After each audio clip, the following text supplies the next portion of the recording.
Hello, and welcome to Susan Bird Artwork.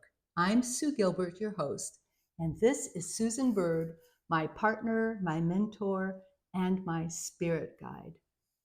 And together we have a brand of art to promote positivity in the world and spread joy.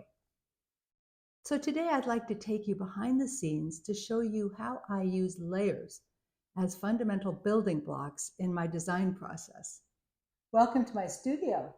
I usually use two monitors. On the right-hand monitor is my reference material. And today it's my original sketch. I'm going to be working and showing you a piece called Inspiration. So come on in with me because we're going to be looking at layers and we will dive in right now. Over here is the layers panel. Layers work very much like folders on the desk. So every single item that I design or draw has to go on a layer, and then the layers are collected into folders. And what I like to do is create layers for every single element in the piece, as well as you can see many sublayers. What I like to do first is establish the larger shapes, drawing over my original sketch. I can also move these around. Layers enable me to separate the shapes to move separately. From there, I complete the basic shapes. I will put in the border, and maybe I'll add the inner background now. I will put in the top cloud. And then I decided to change the basic drawing and add a little pizzazz.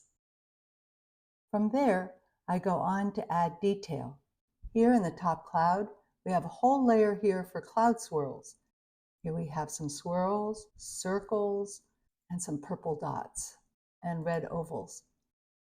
As you can see, there's enormous flexibility working with layers in digital design. Now, it's really important that all of these be labeled so that you can find them later, because you may end up with 1,000 layers, well, a couple hundred layers. Not to let that intimidate you. As long as you have them in order, you'll be fine. At this point, I will add all the other details.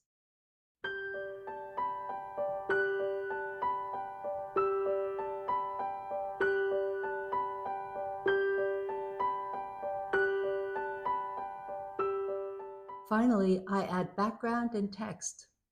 I always like to begin with white or off-white. No, feels a little dull. I think I'll try some blue. Still not sparkly.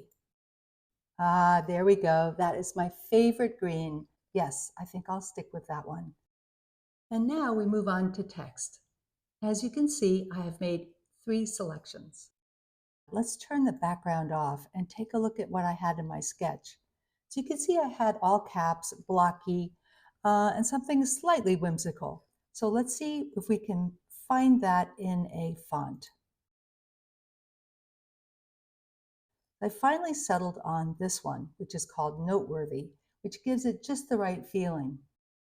And when that's all done, it's time to add our logo and my signature. And now, for all intents and purposes, the piece is finished. Da-da, da-da! I hope you've enjoyed this little foray behind the scenes with us. I love showing you little bits of how I work. And although I'm not an expert, I want to share some of the fun with you. So thank you so much for tuning in. Thank you for following us. You can always find us on Facebook and Instagram, as well as the YouTube channel. And thank you for coming along. Your support and encouragement has meant a lot to me. Many thanks, and have a lovely few weeks until I return. Bye for now.